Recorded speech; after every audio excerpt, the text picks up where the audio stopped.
शेती माझी प्रयोगशाळा या यूट्यूब चॅनलमध्ये मी आपलं स्वागत करतो. या चॅनलवर आपण नवीन असाल तर या चॅनलला सबस्क्राईब करा.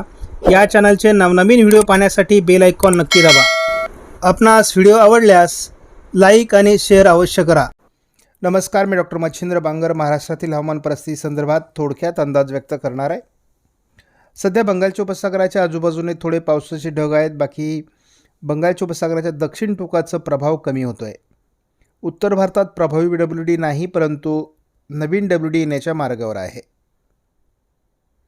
आपण समोरील उपग्रह छायाचित्रामध्ये बघतो की महाराष्ट्रामध्ये सध्या स्थानिक ढग हे पुणे आणि साताऱ्याच्या दरम्यान तयार होत आहेत.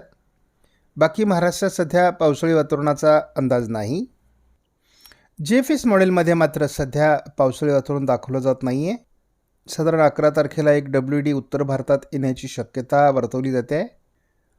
साधारणपणे 12-13 तारखेला याचा प्रभाव उत्तर भारतात वाढण्याची शक्यता आहे.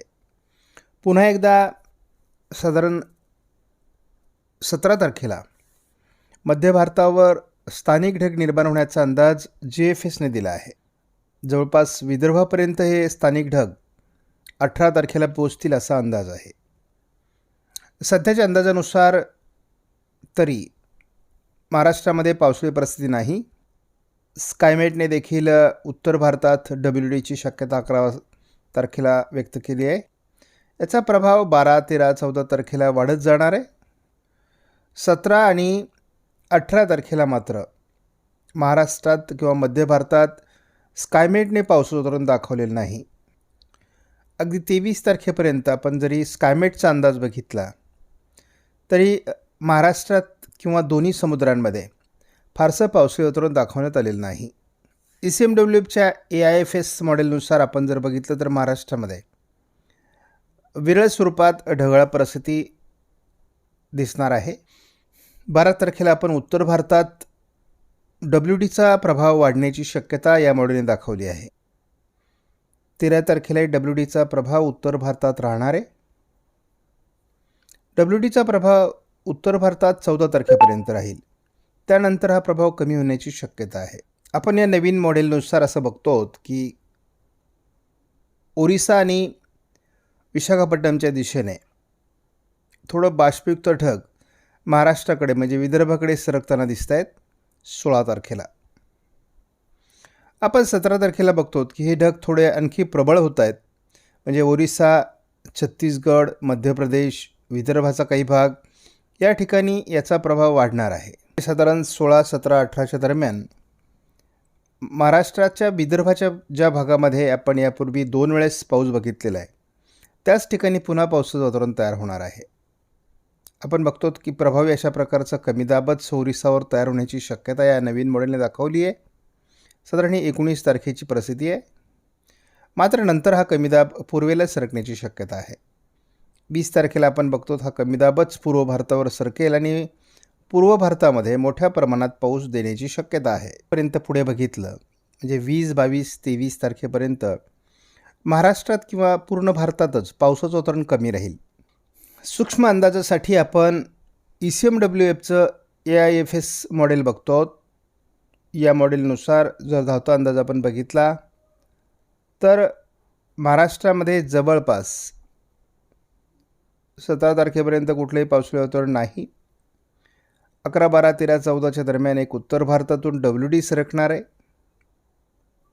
मात्र आपण बघतो की 16 तारखेला थोडं विदर्भाच्या म्हणजे पूर्व विदर्भाच्या आजूबाजूने ढगाळ परिस्थिती निर्माण व्हायला सुरुवात होईल आणि ही थोडी वाढण्याची शक्यता 18-19 तारखेला आहे.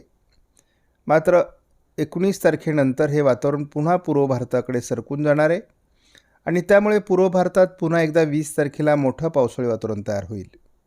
त्यामुळे मार्च महिन्यामध्ये तरी सध्या पावसाळी वातावरण कमी राहण्याचा अंदाज आहे. या मॉडेलनुसार आपण धावता अंदाज बघितला तरी महाराष्ट्रामध्ये सध्या फारशी ढगाळ परिस्थिती निर्माण होण्याचा अंदाज नाही.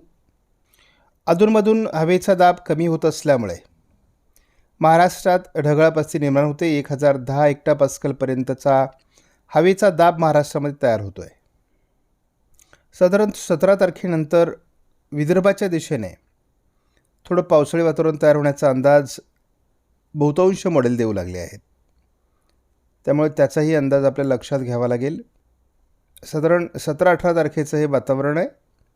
या दरम्यान महाराष्ट्रात ढगाळ परिस्थिती निर्माण होऊ शकते असा अंदाज आहे.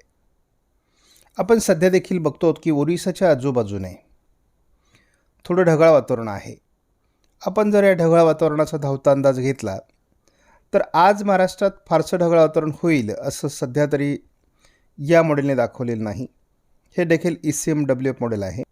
10 तारखेला मात्र थोडं दक्षिण नांदेड, लातूर, धाराशिव, सोलापूरच्या काही भागामध्ये ढगाळ परिस्थिती होऊ शकते.